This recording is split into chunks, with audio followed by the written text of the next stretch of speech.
Bonjour, bonjour et bienvenue sur la chaîne Espace Lys, la chaîne qui vous offre un espace pour briller. J'espère que vous allez bien en ce 9 septembre 2024. Vous n'avez pas eu de vidéo jeudi dernier, je suis toujours en vacances et je prends un petit peu plus de temps pour moi. Par contre, les énergies de la semaine, souvent, malgré quoi qu'il se passe, je vous les fais, et particulièrement aujourd'hui, puisque nous sommes le 9 du 9, c'est un portail, j'allais dire d'introspection, et mes guides me disent un portail d'introduction. Donc c'est hyper intéressant parce que on va justement vers cet équinoxe, il y aura un live autour de l'équinoxe, j'ai pas encore décidé exactement de la date, mais on fera un soin en live. Et avec une saison des éclipses. On dit souvent que entre le 9 du 9 et le 10 du 10, ce qui est demandé, c'est de conclure un cycle et surtout pouvoir le plus possible faire de l'espace, de la place pour le nouveau, puisqu'après le nouvel an numérologique, beaucoup de nouvel an dans les choses spirituelles, mais le nouvel an numérologique, c'est le 11 du 11. Et là, il y aura encore d'autres énergies qui vont venir. Mais ce dernier trimestre de l'année promet, les choses vont pouvoir se mettre en place, hein. Il reste encore un petit peu de temps jusqu'à la fin de l'année, mais de belles énergies se mettent en place. Ça ne veut pas dire que c'est pas intense, ça ne veut pas dire que ça va pas nous amener de plus en plus près de notre lumière. On est là pour aller de plus en plus dans la lumière, pour diffuser de plus en plus de lumière. C'est le but de notre incarnation finalement. Donc j'ai pris les cartes comme d'habitude, des thèmes, ensuite on passera au couple divin, et entre les deux, on m'a demandé, c'est pas souvent, même très rarement, on m'a demandé de tirer une carte du jeu de Rumi. Donc j'ai pris la carte, je sais pas encore ce qu'elle est, et puis on va voir ce que je dois vous lire dans le petit livret. Et ça on fera entre les deux parties de lecture. C'est parti pour la première carte, le premier thème. Comme la semaine dernière, on va tous les mettre en lumière maintenant et on va voir quelle histoire ils racontent. Alors, le premier thème que nous avons, c'est la déesse de la lune. Pour moi, elle correspond beaucoup au féminin sacré, au féminin divin. On nous demande avec la transformation, c'est une énergie de transformation et les racines de l'abondance. Donc, c'est comme là, je sens qu'il y a ce qu'on me montre, c'est comme une forme de sablier, comme ça, vous voyez, voilà, deux triangles l'un sur l'autre, vraiment comme ça. Et comme si le féminin divin en chacun et en chacune de nous est en train de se frayer un chemin, de passer dans le goulot de transformation, même ce pont, vous voyez, elle est en train de traverser un pont, pour arriver dans la terre, pour créer les racines de l'abondance. La graine de créativité, la graine de création, c'est bien sûr la graine du féminin sacré couplée au masculin. Mais la graine, l'ADN, la source arrive, la graine de déesse arrive enfin, de plus en plus, encore un petit peu au compte-gouttes, passe de plus en plus à travers nous. Nous sommes les sas, nous sommes les intermédiaires de l'univers sur Terre. Je dis souvent, l'univers, c'est le grand cerveau de tout ça. Ce qu'on a en commun, c'est là où on se retrouve, la source et nous, c'est le cœur, c'est par nos émotions, par notre intuition qu'on peut savoir ce qu'on a à faire, et nous, en tant qu'humains, on est les petites jambes pour manifester tout ça. Et ce qui se passe là, c'est que le féminin divin en nous, de la source, peut passer de plus en plus à travers le goulot que nous sommes, parce qu'on est en train de faire de la place. Je vous parlais de faire de la place, c'est aussi de manière physique, faire du tri, et de manière énergétique et émotionnelle, de laisser sortir les anciennes émotions de notre corps, de nos cellules, pour ensuite implanter les choses. Souvent, une mission de vie, elle se sait, elle est dans l'intuition, il y a une vision, il y a le fait de le ressentir, ensuite il y a le fait de l'ancrer, de l'incarner et de l'ancrer pour que ça soit pérenne. Et c'est ça qu'on est en train de nous montrer, c'est que cette semaine, le féminin divin, notre création, nos missions de vie, nos couples divins, tout ce qui fait que notre plan sacré est à l'œuvre, est en train de passer par un goulot de transformation pour se manifester. Comment ça se passe? Évidemment, ça va passer à travers nous, par pas mal de purges du féminin, s'il y a des soucis, enfin non, s'il y a des choses à libérer par rapport au féminin, le féminin sacré en vous, que vous soyez homme ou femme, non-binaire, peu importe, l'énergie féminine en vous a besoin d'être... ce qu'on me dit, c'est être reconnue, pour certains, certaines, et d'être purifié encore un petit peu. Ça va passer par la matrice, la matrice physique pour les femmes, la matrice énergétique aussi pour les hommes, ça va passer par les gonades, ça va passer par aussi au niveau du ventre. Il peut y avoir justement des purges à ce niveau-là, notamment au niveau intestinal, peut-être un petit peu plus de crampes, au niveau des règles. Ouais. C'est ça, hein, il y a le divin qui est en train de faire traverser sa lumière pour implanter les choses dans la matière. Donc oui, c'est quelque chose qui peut être rapide, c'est quelque chose qui peut être un peu perturbant physiquement, émotionnellement, il faut être fatigué. Moi, je sens pas mal de perturbations physiques. Une des premières guidances, c'est de laisser faire au maximum, de rester hydraté bien sûr s'il y a des choses, buvez du bouillon, voilà. Prenez soin de votre microbiote aussi, c'est très important, il y a des neurones aussi dans le microbiote, des compléments alimentaires, des probiotiques, voilà, bien sûr sous contrôle et conseil médical, évidemment. Hein. Mais c'est quelque chose, c'est comme si tout à coup, quand l'accouchement doit être là, les contractions se déclenchent. On n'a pas le choix de l'intensité de la contraction. Ce qui est important, c'est de pouvoir préparer son corps et de faire un avec ce féminin divin en nous. Est-ce qu'on peut en savoir plus sur cette transformation? Ouais, on a le pendu qui peut justement représenter une pause temporaire dans l'action, c'est-à-dire le temps de retrouver un équilibre intérieur. On a parlé la semaine dernière de l'union intérieure, et là la transformation c'est s'arrêter, être dans quelque chose de plus intérieur, dans le féminin, à l'intérieur de nous. Le masculin, c'est la capacité d'action, c'est vraiment les choses physiques, les pas physiques. Là, c'est de gagner encore un petit peu de connaissances, de gagner encore un petit peu en illumination par rapport à ce féminin divin. Qu'est-ce que ça veut vraiment dire, amener le féminin divin sur Terre? Pour soi, pour notre entourage, pour nos couples, si vous êtes en couple, pour la société, pour notre société, en fait. Ok. Et aussi nos couples intérieurs, hein, bien sûr. Parce que, évidemment, ce qui est en haut doit maintenant arriver petit à petit dans les années à venir, comme doit maintenant arriver en bas. On sait que Pluton, là, va changer de signe définitivement dans nos vies, hein, va arriver à partir de Capricorne. Il était en Capricorne depuis les 16 dernières années, et il va entrer en Verseau pour les 19-20 ans qui viennent, je crois, et c'est très très très significatif, parce que peu importe où vous êtes, alors bien sûr les signes cardinaux, hein, Bélier, Balance, je crois que c'est Lion et Capricorne, c'est encore plus significatif pour vous, mais bien sûr, pour tout le monde, ça change. Quand Pluton est en Verseau, la dernière fois que Pluton est en Verseau, ça a vraiment bouleversé toute la société. Hein. C'était, par exemple, il y a eu la Révolution française à ce moment-là. Il y a eu des choses, c'est là où on change les idées, on change les manières de faire et on transforme. On transforme. Ok. Qu'est-ce qu'on peut dire d'autre sur les racines de l'abondance, par exemple? Ça peut être un petit peu impressionnant. Ça peut être un petit peu, là quand je vous parle, dire waouh, on va changer la société. Bien sûr, ça va pas se faire en un jour, ça va pas se faire en une décennie. Bien qu'il y a des changements significatifs, ça va s'accélérer. Hein. La tour, c'est aussi signal de changements qui peuvent être intense, pas forcément brutal, parce que la tour, il peut s'agir d'un effondrement de croyances. On parle beaucoup de l'effondrement de certains systèmes qui ne sont plus en accord et qui sont en opposition avec le féminin divin. On pense au patriarcat, on pense à toutes les institutions qui sont bâties sur ce patriarcat, mais c'est aussi des percées, hein, la tour. Mais du coup, avec le 10 de bâton, ça peut être intimidant, ça peut être ce nouveau départ dans la matière, dans des énergies qu'on ne connaît pas, qu'on n'a jamais vu ça.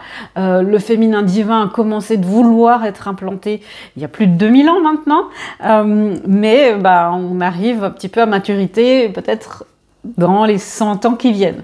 Donc, c'est pas non plus la peine de se stresser en disant on est en retard. Chacun a sa mission et chacun s'incarne quand c'est juste, autant de fois qu'il le désire et que c'est nécessaire. Mais effectivement, on arrive au terme aussi d'un cycle, pour certains, pas pour tous, de 2000 ans. 2024, voilà, je ne sais pas si vous voyez de quoi je parle, parce que c'était ça aussi, hein, c'était amener le féminin sacré, le féminin divin, qui doit arriver à maturation. Et c'est bien ça qui est en train de se passer. Le timing divin est en notre faveur. Le timing divin, c'est ce qu'on me dit, arrive à son terme, dans le sens où la gestation, la graine qui a été plantée est prête à sortir de terre. Et une fois qu'on passe du 7 de pentacle au 8 de pentacle, c'est là où l'univers nous dit « Ok, au boulot, concrètement, c'est parti. Hein. » Est-ce qu'il y a une autre carte? On me dit non. Est-ce que je lis le message de Rumi d'abord ou est-ce que je fais une guidance? On va faire une guidance tant qu'on a les messages dans la tête. Vous savez quoi? On va prendre une guidance de ce jeu-là.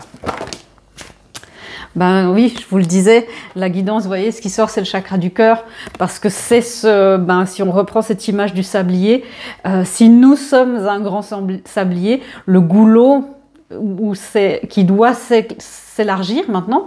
Si vous élargissez votre sablier, il est comme ça. Hein.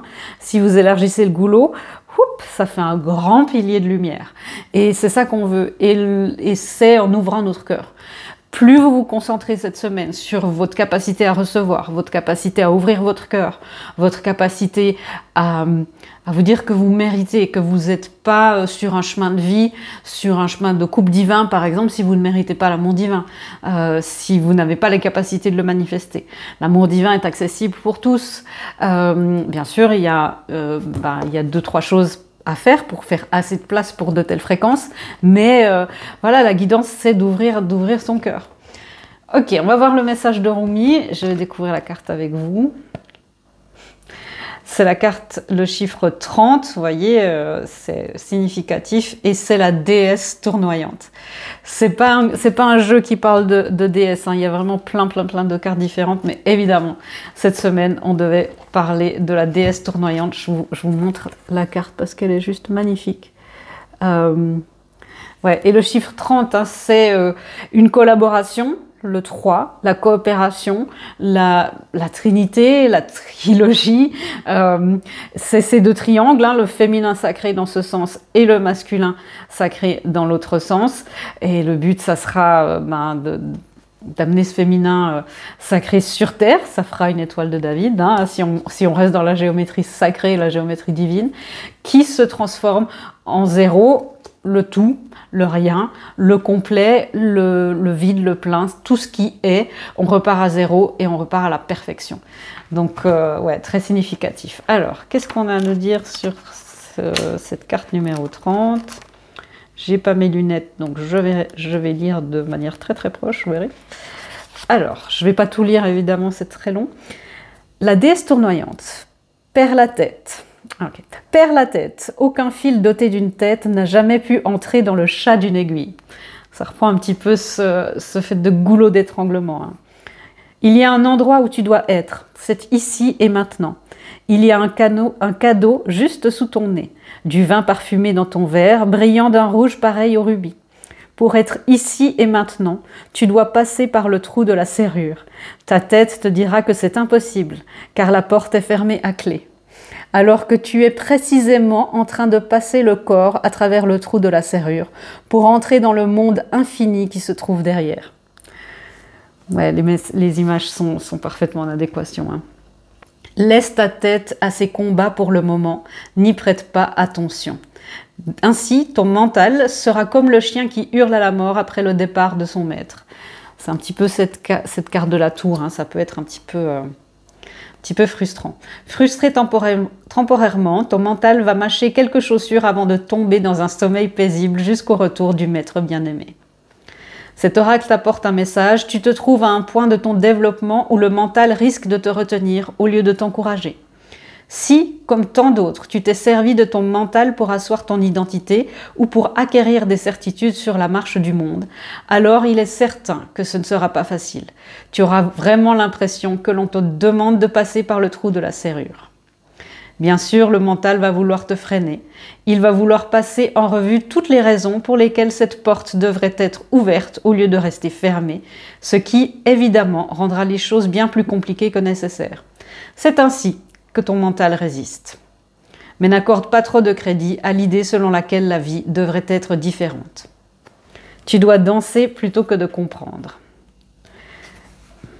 Toi aussi, tu es prêt, doux danseur de l'âme, prêt à vivre au-delà de ce que tu sais, sans t'inquiéter de ne pas comprendre les rouages de la vie, ni comment quelqu'un d'aussi banal que toi ou moi peut être aussi magnifique, sauvage et divin.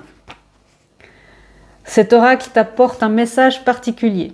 S'il y a dans ta vie un problème apparemment insoluble ou une question incompréhensible, sache que le divin est en train de s'en charger. N'aie pas peur, suis les rituels sacrés et donne-toi la permission de passer une nuit loin de tes soucis. Voilà, j'adore. Peut-être que je vais faire ça plus souvent parce que ça confirme énormément de choses. J'espère que ça vous a plu.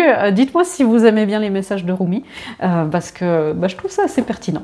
Voilà, si vous restez là pour cette partie de lecture, je vous souhaite une très belle semaine, un très beau portail. Et puis si vous continuez, vous voulez savoir ce qui se passe dans les couples divins, bien sûr aussi pour votre union intérieure. Pourquoi? Parce que de l'union intérieure naît l'abondance extérieure. Et on va voir tout de suite ce qu'il s'y passe. Que se passe-t-il dans les unions? Oui, les unions sont en transformation, hein, on le sait maintenant, puisque c'est la carte qui teinte un petit peu plus les unions. Nous avons le fait de se reparenter, de reprendre soin de l'enfant intérieur. Les unions, c'est pour ça qu'on a aussi le pendu, parce que il n'y a pas encore d'avancement, c'est pas une semaine de grand avancement physique, mais c'est une semaine de grand avancement mental, parce qu'il y a beaucoup de choses qui vont, comme on a vu, hein, qui vont s'effeuiller, et c'est une grande semaine d'avancement, d'illumination quant à notre rôle de parent de soi. Et chaque contrepartie divine est en train de le faire, est aussi en train de prendre cette union comme un bébé qui doit naître. Et c'est très très beau, c'est très très très beau. Ok, est-ce qu'on peut avoir une précision sur cette carte pour les unions? Ouais, nous avons le roi d'épée. Le roi d'épée, c'est objectivement comment est-ce que ces unions-là, qu'est-ce qui vous a été transmis comme vision du couple et comme vision de l'amour par vos ancêtres, par vos parents, grands-parents, vos lignées? Qu'est-ce qui est bon à prendre? Qu'est-ce qui est bon maintenant à transformer, à transcender ou à rendre à votre histoire familiale? Là, il y a le besoin de dire, ok, on m'a appris...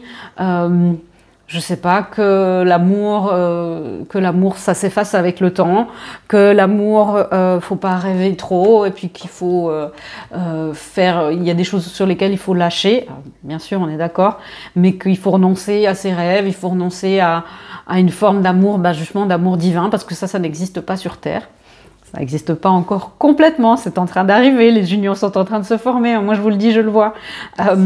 Mais du coup, de dire, ok, mais ça correspondait aux anciennes énergies dans lesquelles mes parents, mes grands-parents, mes ancêtres ont grandi. C'était déjà accessible pour eux, mais c'était beaucoup plus difficile. Maintenant, les voiles se lèvent. Et moi, dans l'énergie dans laquelle je suis, dans l'individu que je suis, choisis de garder cette connexion de couple divin et de l'investir dans mon chakra du cœur. Pour ouvrir mon cœur de plus en plus, faire de la place, ouvrir mon cœur, l'amour divin va évidemment, vous le savez, vous ouvrir au maximum, souvent dans la douleur, mais ça va aussi vous amener des capacités de manifestation, de connexion, d'ancrage, des capacités de connexion au sens large du terme, à votre source, à vos guides, aux autres personnes hors pair. Et c'est important, là, cette semaine, les unions sont en train de faire le tri. Les deux contreparties sont en train de dire, ok, ça vient de mes parents, mais c'est pas une croyance que je veux garder. Ça, cette image de ah bah tu sais, dans un couple, il y en a toujours un qui aime plus que l'autre, il y en a un qui se sacrifie plus que l'autre. Bah ça, c'est pas le couple dans lequel j'aimerais vivre. Du coup, ben je vais enlever ces croyances-là et amener une croyance d'amour divin, équitable, conscient. C'est beaucoup ça, hein. L'amour divin, c'est aussi l'amour conscient, l'amour sacré, tout ce qui est en rapport aussi avec la sexualité, de se réapproprier cette énergie de la sexualité dans le sacré, parce que c'est important que l'humanité se serve de cette énergie d'une manière beaucoup plus consciente et beaucoup plus saine. Et c'est ce que les couples divins sont aussi venus amener. Donc il se passe beaucoup de choses au niveau... presque envie de dire dans les coulisses des deux contreparties divines.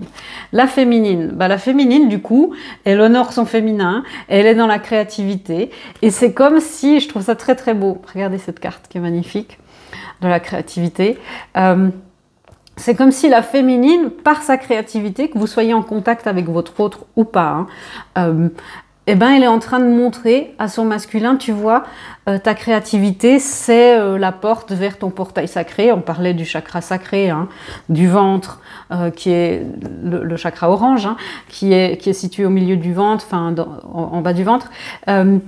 Et c'est comme si la féminine, par votre créativité, par le fait d'honorer vous, seul, votre créativité, votre féminité, votre portail sacré, en pratiquant la sexualité sacrée avec vous-même, en conscience, c'est très important. Vous pouvez utiliser, les femmes, vous pouvez utiliser des œufs, yoni, vous pouvez utiliser plein de choses, ou la créativité, ben, dessiner, écrire, lire, cuisiner, que sais-je. En faisant ça pour vous, il n'y a pas besoin d'essayer de convaincre votre autre si vous êtes en contact, mais plus vous allez faire ça, plus vous montrez la porte à votre autre de dire, tu vois, c'est comme ça qu'on fait. La féminité, c'est pas que toxique. Et parce que beaucoup de masculins ont vécu avec de la féminité toxique autour d'eux, comme la masculinité toxique existe, la féminité toxique existe aussi, et beaucoup de masculins ont peur de la féminité parce qu'il y a eu beaucoup de traumas par rapport à ça. Le féminin toxique, c'est de se taire quand on devrait parler, c'est aussi d'avoir été tu, hein, mais c'est de manipuler, c'est de peut-être une forme de gaslighting, hein, de déformer les paroles ou de manipuler un peu les ressentis de l'autre.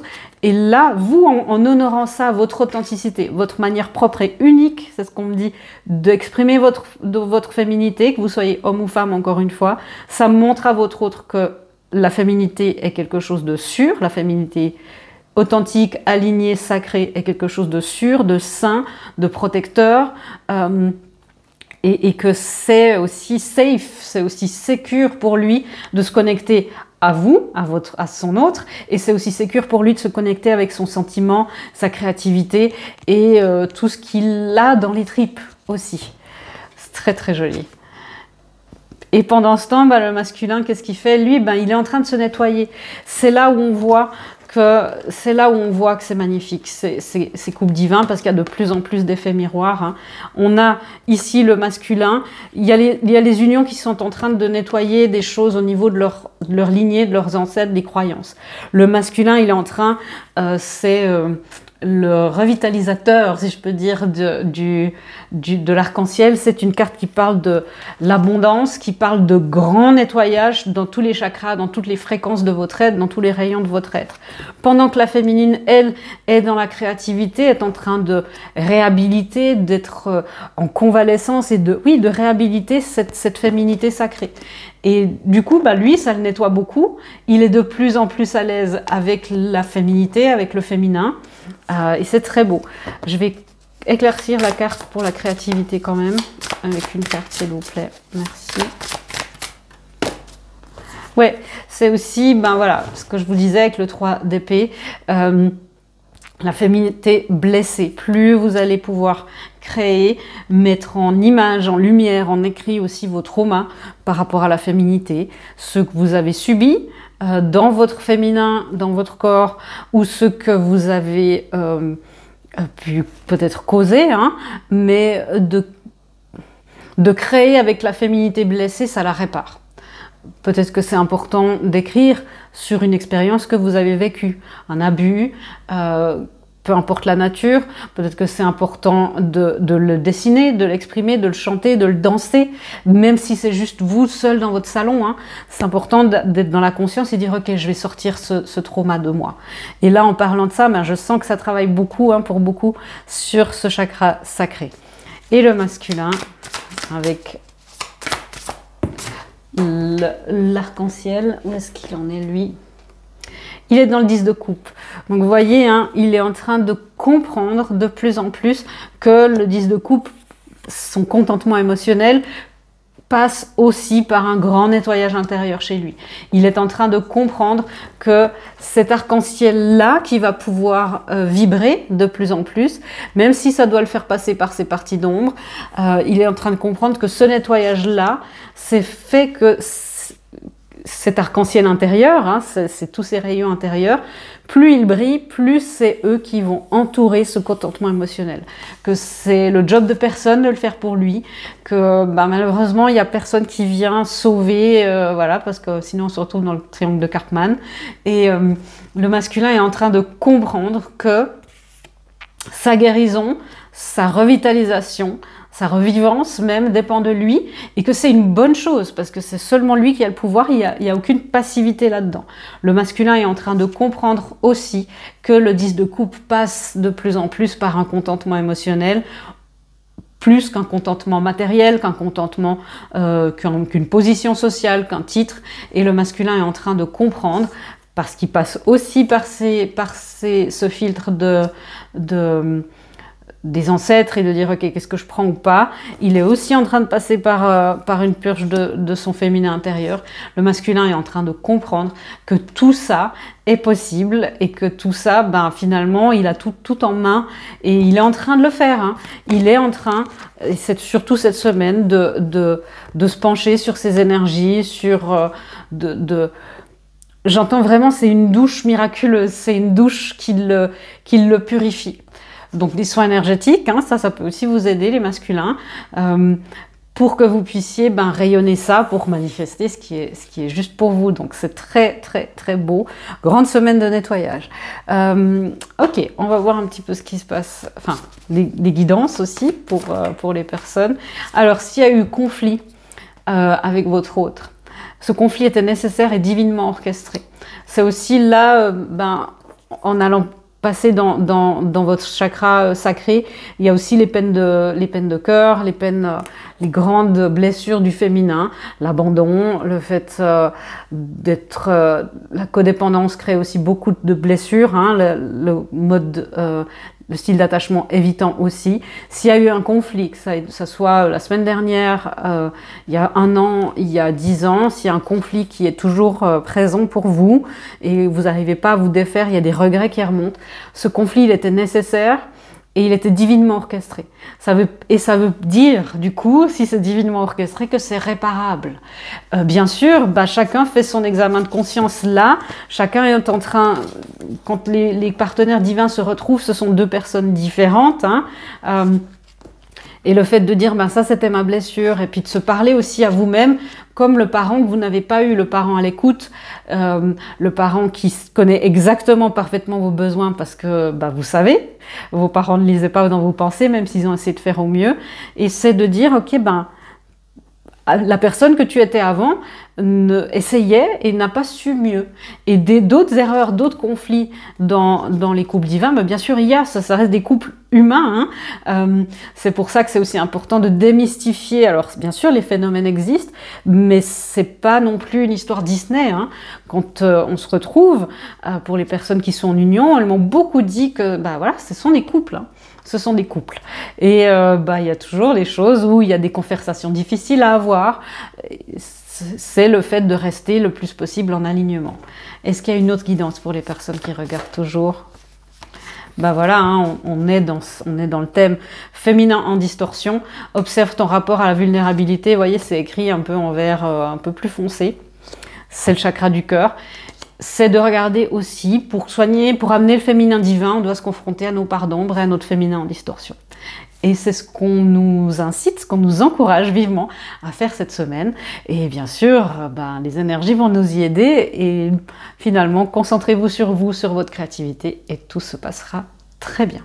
Voilà, j'espère que cette lecture vous aura convenu et vous aura éclairé sur les énergies à venir. Je vous fais des gros bisous et je vous dis à bientôt dans une prochaine vidéo. Au revoir.